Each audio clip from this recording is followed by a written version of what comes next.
Assalamualaikum warahmatullahi wabarakatuh. Pada kesempatan kali ini, saya akan memaparkan kembali atau mengulang kembali video penjelasan mengenai materi konsep dasar sumber pembelajaran yang telah disampaikan oleh Bapak Muhammad Syafruddin Kuryanto, SSI MOR. Nah, sebelumnya perkenalkan, nama saya Fadila Nurrahmah dengan NIM 202033011. Saya dari kelas 4A, Program Studi Pendidikan Guru Sekolah Dasar. Nah, langsung saja materi yang pertama yaitu pengertian sumber belajar. Apa sih sumber belajar itu? Sumber belajar yaitu segala sesuatu yang mendukung terjadinya proses belajar, termasuk sistem pelayanan, bahan pembelajaran, dan lingkungan yang dapat digunakan baik secara terpisah maupun terkombinasi, sehingga mempermudah anak didik dalam mencapai tujuan belajar atau kompetensi yang harus dicapainya, atau biasa disebut AECT. Segala sesuatu yang secara fungsional dapat dimanfaatkan dan digunakan untuk menunjang, memelihara, dan memperkaya proses pembelajaran. Dapat berupa benda nyata, model, media cetak, media audiovisual, keadaan sekitar, proses, prosedur, dan sebagainya. Nah, yang kedua yaitu fungsi sumber belajar.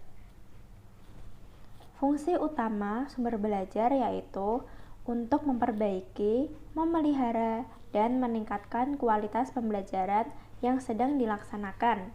Sedangkan fungsi umum sumber belajar yaitu 1. Meningkatkan produktivitas pembelajaran.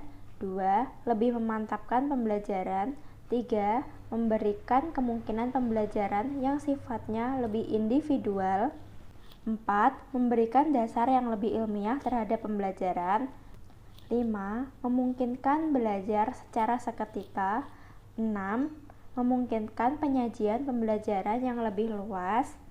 7. Menembus batas jam pelajaran normal. 8. Mendorong dinamika dan kegiatan belajar mandiri siswa.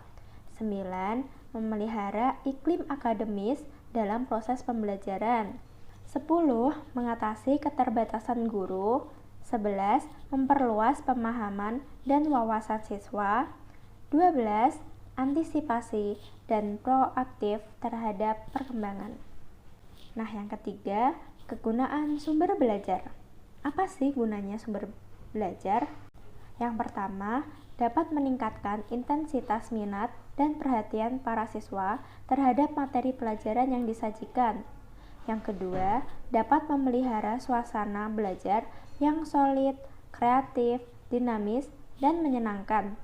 Yang ketiga, yaitu dapat membuka peluang bagi para siswa untuk lebih leluasa dalam memperdalam, menganalisa, mencari makna dari materi pembelajaran yang mereka pelajari.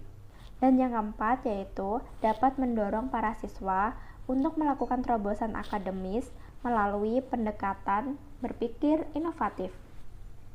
Yang kelima yaitu dapat menghindarkan para siswa dari dampak yang kurang baik dari adanya keterbatasan kemampuan, waktu dan ruang, serta kesempatan belajar yang produktif. Nah, yang keenam yaitu dapat menggantikan posisi dan kehadiran guru manakala berhalangan. Yang terakhir, dapat terpeliharanya nuansa akademis dan proses pembelajaran yang berkualitas di sekolah. Selanjutnya yaitu persamaan sumber belajar, sumber daya pembelajaran dengan media pembelajaran. Yang pertama, ketiganya sama-sama digunakan untuk proses pembelajaran. Yang kedua, ketiganya sama-sama digunakan untuk meningkatkan hasil pembelajaran. Nah, yang terakhir, ketiganya sama-sama merupakan sarana dan fasilitas yang dapat dimanfaatkan untuk pembelajaran. Materi selanjutnya yaitu perbedaan sumber belajar, sumber daya pembelajaran dengan media pembelajaran. Yang pertama, Sumber belajar merupakan segala sesuatu yang berhubungan dengan proses pembelajaran guna memperlancar proses belajar yang menciptakan kondisi belajar agar optimal untuk meningkatkan efektivitas dan efisiensi pembelajaran. Yang kedua yaitu sumber daya pembelajaran merupakan berbagai usaha yang dilakukan untuk dapat meningkatkan hasil dari proses pembelajaran. Media pembelajaran merupakan berbagai jenis sumber daya komponen dalam lingkungan sekolah yang dapat dimanfaatkan dalam proses pembelajaran, khususnya untuk mendorong dan memelihara siswa untuk belajar lebih aktif dan produktif. Selanjutnya yaitu jenis sumber belajar. Dari segi perencanaan, jenis sumber belajar ada dua. Yang pertama yaitu sumber belajar yang dirancang atau learning resource by design. Yang kedua, sumber belajar yang dimanfaatkan atau learning resource by utilization. Nah, secara umum, jenis sumber belajar yaitu yang pertama, pesan.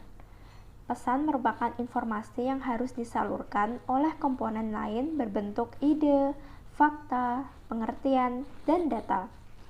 Yang kedua yaitu orang. Orang yang menyimpan informasi tidak termasuk yang menjalankan fungsi pengembangan dan pengelolaan sumber belajar. Yang ketiga, bahan. Sesuatu bisa disebut software yang mengandung pesan untuk disajikan melalui pemakaian alat. Yang keempat, peralatan. Sesuatu bisa disebut hardware yang menyalurkan pesan untuk disajikan yang ada di dalam software. Metode merupakan prosedur yang disiapkan dalam mempergunakan bahan pelajaran, peralatan, situasi, dan orang yang menyampaikan pesan. Yang terakhir yaitu lingkungan. Lingkungan merupakan situasi sekitar di mana pesan disampaikan. Materi selanjutnya yaitu kriteria merancang sumber belajar.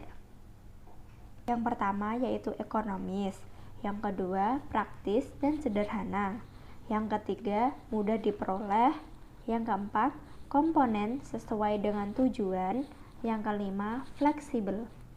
Nah, materi selanjutnya yaitu strategi merancang sumber belajar.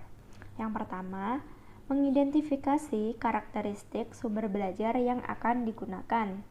Yang kedua yaitu sumber belajar yang digunakan disesuaikan dengan tujuan pembelajaran. Yang ketiga yaitu sumber belajar yang digunakan disesuaikan dengan kemampuan guru. Yang keempat, sumber belajar yang digunakan disesuaikan dengan kebutuhan siswa. Nah, materi yang terakhir yaitu model penggunaan sumber belajar. Yang pertama, guru secara penuh atau total teaching. Yang kedua, sumber-sumber utama atau major resource. Yang ketiga, pelengkap atau supplement view. Sekian pemaparan materi dari saya, kurang lebihnya saya mohon maaf. Wassalamualaikum warahmatullahi wabarakatuh.